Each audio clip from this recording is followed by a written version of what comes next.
Tony Gerard for Shawnee College, Science in Seconds here.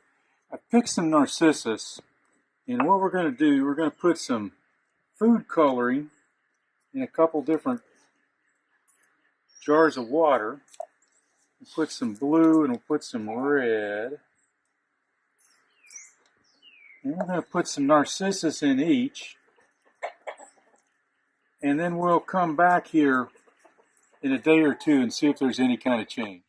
Okay, so here are our narcissus now after they've been like this overnight.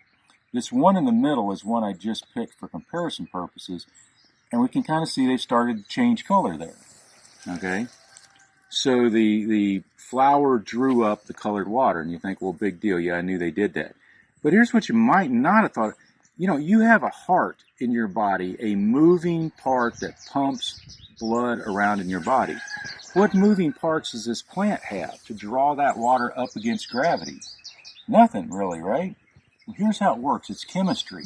Okay, we all know that water is H2O, two hydrogens sharing electrons with an oxygen. But now here's the deal. Remember, the electrons are the negative particles of the atom. The oxygen is a bigger atom, and he kind of gets to bully these smaller hydrogens around a little bit. He gets to play with the negative electrons more than they do, which means that the oxygen end of the water molecule gets a kind of negative charge, and the two hydrogen ends of the molecule get a kind of positive charge. Now, overall, the thing's neutral, but it's what we call a polar covalent, meaning it shares electrons but not equally.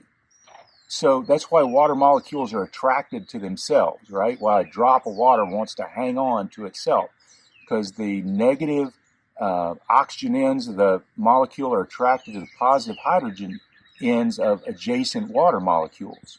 Well, inside this narcissus, there are little tubes. Scientists call them xylem. And there are charges on the inside of those tubes. And the water molecules are attracted to the opposite charges, and that's why it goes up, okay, in this small tube. We call it capillary action. But then there's another thing going on too. In the leaves of a plant and in the petals of a plant are little bitty openings, little bitty holes, stomata. And as the water evaporates out of those holes, each water molecule tends to pull the next one in line with them, like beads on a string, because they want to hang on to each other. Okay? So you got capillary action pushing up from the bottom, and you got transpiration pulling up from the top.